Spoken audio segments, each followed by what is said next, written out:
आपण आपल्या जो धडा आहे भारतीय कलांचा इतिहास या धड्याच्या पुढच्या विभागात आपण प्रवेश करतोय. चला तर ह्याच्यामध्ये आपण बघतोय की आपण मागचा संपूर्ण विभागात जे अभ्यास करत होतो कुतुब मिनार बद्दल, तर त्याच्यामध्येच आता त्याचा संदर्भ आता आपल्या या विभागामध्ये आहे की जगप्रसिद्ध असलेली ही वास्तू अशी जागतिक वारसा स्थळ म्हणून युनेस्कोने जाहीर केलेली आहे. त्याच्यानंतर इसवी सनाच्या 17व्या शतकामध्ये बांधलेल्या विजापूरच्या गोल घुमट या अत्यंत भव्य इमारतीमध्ये मोहम्मद आदिल शहा याची कबर आहे. कुणाची कबर आहे? मोहम्मद आदिल शहा. आणि या इमारतीला गोल घुमट हे नाव ज्यामुळे मिळालेलं आहे, गोल घुमट म्हणजे काय असतं, असं गोल बांधलेलं आहे त्याच्या वरती, जसा कळस असतो, जसं शिखर असतं, तसं गोल घुमट. तर त्या गोल घुमट अशा रीतीने बांधलेला आहे की त्या घुमटाच्या आतल्या घेऱ्याच्या बाजूला आतमध्ये जाऊन तुम्ही जर उभारलात, तिथं असं गोल सज्ज आहे आणि त्या ठिकाणी जर तुम्ही उभारून जरी थोडं जरी कुजबुजलात एकमेकांच्या कानामध्ये, तरी तो आवाज सगळीकडे ऐकू जातो. काय जातो? आवाज सगळीकडे ऐकू जातो. आणि जोरात अशी टाळी जरी वाजवली तरी तिचा प्रतिनिधी सगळीकडे घुमतो. मग भारतात जेव्हा ब्रिटिश सत्ता प्रस्थापित झाली, त्याच्यानंतर काय झालं, त्यांनी अजून एक स्थापत्य शैली उदयाला आणली. त्याला इंडो गॉथिक स्थापत्यशैली असं म्हणतात. काय म्हणतात? इंडो गॉथिक स्थापत्य शैली. आणि ब्रिटिश काळामध्ये बांधले गेलेले चर्च, त्याच्यानंतर सरकारी कचेऱ्या, मोठ्या पदाधिकाऱ्यांची निवासस्थानं, रेल्वे स्टेशन यासारख्या सगळ्या इमारतींची शैली इथे आपल्याला पाहाव्यास मिळते. पुढे जाऊया.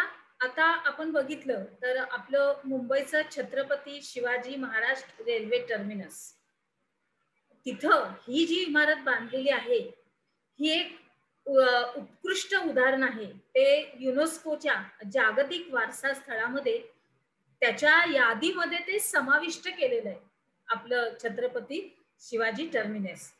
आणि त्याच्यानंतर आपला पुढचा मुद्दा आहे की भारतातील ललित अंगिक कला आणि परंपरा आणि लोककलेच्या परंपरा. ह्याच्यामध्ये आपण बघणार आहोत की भारतातील प्रत्येक प्रदेशाच्या वैविध्यपूर्ण अशा लोकगीत, त्याच्यानंतर लोकवाद्य, त्याच्यानंतर लोकनृत्य आणि लोकनाट्यांच्या परंपरा आहेत. बघा, इतिहासामध्ये ह्याच्या अगोदर आपण जेव्हा तुम्ही अजून छोट्या इयत्तेत होत्या, ह्याच्या अगोदरच्या इयत्तेत तुम्ही जो अभ्यास केला की आपली लोककला कशी परंपरेने चालत आली आहे. उदाहरण घेतलं तर लावणी आहे, पोवाडा आहे आणि अजून बरीच आहेत, भारुड आहेत, अभंग आहेत, त्याच्यानंतर आपण जात्यावरचे बोलणारे ओव्या होत्या.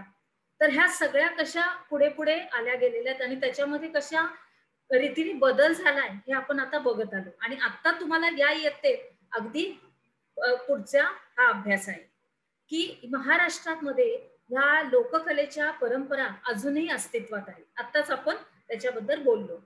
आणि या लोककला कधी धार्मिक उत्सव असेल किंवा सामाजिक जीवन यांचा एक अविभाज्य भाग म्हणूनच विकसित झाल्या. म्हणजे काय, तर कुणाचं वर्णन करायचं असेल तर ते पोवाड्यातून गातात. अर्थात पोवाडे इतके नाही गायले जात, परंतु आपल्या महाराष्ट्रामध्ये ज्या मराठी शाळा आहेत तिथे पोवाडे हे नक्की सांगितले जातात. बरोबर आहे. मग कधी कधी काही समारंभ असतात, काही धार्मिक उत्सव असतात, जसे गणपती आहे, नवरात्र आहे. महाराष्ट्रामध्ये गणपती हा उत्सव साजरा जास्तपणे केला जातो. मग त्यावेळेस काही त्याची आरती किंवा काही त्याच्यावरचं लोकनृत्य असं साजरं केलं जातं. मग ते शाळेमधून सुद्धा कधी कधी कार्यक्रमातून दाखवलं जातं त्या समारंभामध्ये. त्याच्यानंतर ह्याच्या पुढचा आपला मुद्दा आहे की कोळी नृत्य, तारपा नृत्य, कोकणातील दशावतार, पोवाडा, आताच आपण बोललो, कीर्तन, जागर गोंधळ, हे तर तुम्हाला माहीतच असेल. नेहमी लग्नाच्या नंतर हा जागर गोंधळ करतात. ज्यांच्या घरात लग्न असतं त्याच्यानंतर त्याच्या दुसऱ्या तिसऱ्या दिवशी किंवा त्याच रात्री हा पूर्णपणे जागरणाचा कार्यक्रम असतो. विविध प्रकारचे असे समारंभ ह्याच्यामध्ये दाखवले जातात. विविध अशा प्रकारचे समारंभ ह्याच्यामध्ये दाखवले जातात. त्यापैकी ही काही ठळक अशी उदाहरणं आपण आपल्या मुद्द्यामध्ये स्पष्ट करतोय. पुढे आपण जाऊया की अभिजात कलेच्या परंपरा. तर आता ह्याच्यामध्ये काय आहे तर भारताला लोककलांप्रमाणेच अभिजात कलांचाही अत्यंत समृद्ध असा वारसा लाभलेला आहे. आता आपण परत थोडासा आढावा घ्यायचा म्हणजे मागून पुढे जायचं. तर भरत मुनींनी लिहिलेलं नाट्यशास्त्र हा गायन, वादन, नर्तन, नाट्य या कलांचा एक सविस्तर असा उहापोह असा करणारा सर्वाधिक प्राचीन ग्रंथ समजला जातो. तुम्ही अंदाज करू शकता की कशा रीतीने आपले ह्याच्या अगोदरच्या पण काळातली लोक किती उत्कृष्ट प्रकारे ह्याच्याबद्दलचं गायन आणि वादन करायचे आणि त्याच्याबद्दल ते प्राचीन ग्रंथामध्ये सगळं त्यांनी नमूद पण करून घेतलेलं आहे. म्हणजे आपण हा आविष्कार आपल्या भारतामध्येच फक्त बघू शकतो. त्याच्यानंतर आपण काही रस बघणार आहोत. शृंगार, हास्य, विभित्स, रौद्र, करुण, वीर, भयानक, अद्भुत आणि शांत असे 9 रस हे भारतीय ललित कलांच्या सादरीकरणात मूलभूत मानलेले आहेत. आपण जर उदाहरण घेतलं तर एखाद्या गायनातून एखादं प्रसंग जर कुणाला दाखवायचा असेल तर त्याच्यामध्ये ह्या सगळ्या रसांचा संपूर्ण मिश्र असा भाव ते दाखवू शकतात. त्याच्यामध्ये आपण घेतलं जर शृंगार म्हणजे एकमेकांबद्दलचं प्रेम, हास्य म्हणजे तर तुम्हाला माहिती आहे की हसणं, विभित्स म्हणजे गलिच्छ जे आपल्याला आवडत नाही, जे अगदी आपल्याला न आवडणारं असं. त्याच्यानंतर रौद्र म्हणजे रौद्र रूपामध्ये आपण बघू शकतो की खूप असं आपण जेव्हा रागात येतो त्याच्या नंतरचा हा भाव आहे. त्याच्यानंतर करुण म्हणजे दयेचा, त्याच्यानंतर वीर म्हणजे एखाद्या पराक्रमाचा, भयानक म्हणजे आपण ज्याला घाबरतो तो रस, अद्भुत म्हणजे विलक्षण असा आणि शांत म्हणजे एकदम शांत म्हणजे मनाला आल्हाददायक आणि असा अगदी हळूवार स्पर्श करणारा असा हा रस म्हणजे शांत रस. असे हे आपल्या सादरीकरणामध्ये मूलभूत मानले जातात. त्याच्यानंतर आपण बघितलं तर भारतीय लोकांचा हा बाहेरील देशातील लोकांशी सतत संपर्क होत राहिला. बघा आपण अभ्यास करतच आलोय की बाहेरच्या लोकांशी आपण जी मालाची ने-आण करताना ती लोक इकडे यायची, आपली लोक तिकडे जायची आणि साहजिकच यामधून आपल्या संस्कृतीची ही देवाणघेवाण व्हायची आणि मग त्याच्याद्वारे त्या कलांच्या सादरीकरणामध्ये अनेक प्रवाह हे मिसळले गेले आणि त्यामुळं त्या अधिकाधिक अशा समृद्ध होत गेल्या. मग त्याच्यामध्ये आपण बघितलं तर शास्त्रीय गायन, वादन, नृत्य यांच्या विविध शैली आणि त्या शैलींचे जतन करणारी घराणी सुद्धा निर्माण झालेली आहे. आपण आपल्या उदाहरण घेतलं तर आपण उदाहरण जर घेतलं तर अगदी नवीन नवीन म्हणजे भीमसेन जोशी, तुम्ही सगळेजण त्यांना ओळखता. उत्कृष्ट असं शास्त्रीय गायन ते करायचे. तर त्यांच्या घराण्यानी सुद्धा हे अगदी चांगल्या रीतीने त्यांनी ती जपला होता. शास्त्रीय गायन ते अतिशय चांगल्या रीतीने करायचे.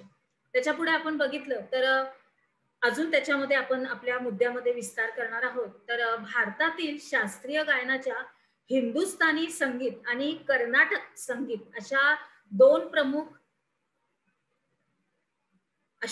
प्रमुख शाखा आहेत आणि शास्त्रीय आणि उपशास्त्रीय असे 2 भेद आहेत. आलं लक्षात? इथपर्यंत मला वाटतं व्यवस्थित तुमच्या लक्षात आलं असेल, हो की नाही? चला तर उपशास्त्रीय गायनामध्ये अनेक लोकगीत आणि त्यांच्या शैलींचा समावेश झालेला आपल्याला दिसतो. तर उत्तर भारतात आता आपण विस्तारपूर्वक जाऊया.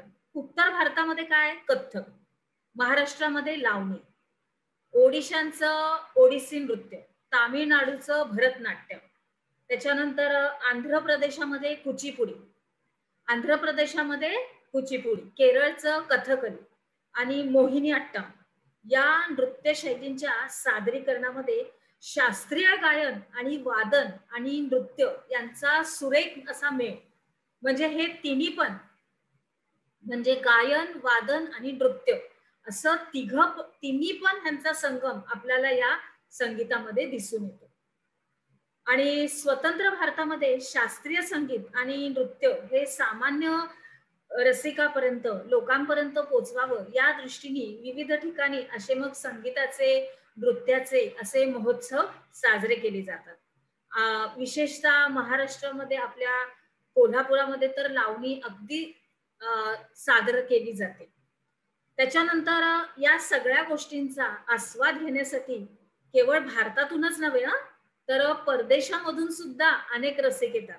म्हणजे फक्त आपल्या भारतातलेच श्रोते नसतात, तर परदेशातून सुद्धा हे नृत्य बघायला, हे गायन ऐकायला हे सगळी जण येतात. म्हणजे आपल्या भारत देशामध्ये किती छान आपण संस्कृती ही जतन केलेली आहे हे यावरून आपल्याला स्पष्ट होतंय. त्याच्यापुढे आपण काय शिकलो? इंडो गॉथिक स्थापत्य शैली हे कशाला म्हटलं जातं? लोककलेच्या परंपरा आणि माहिती तुम्हाला लिहायची आहे.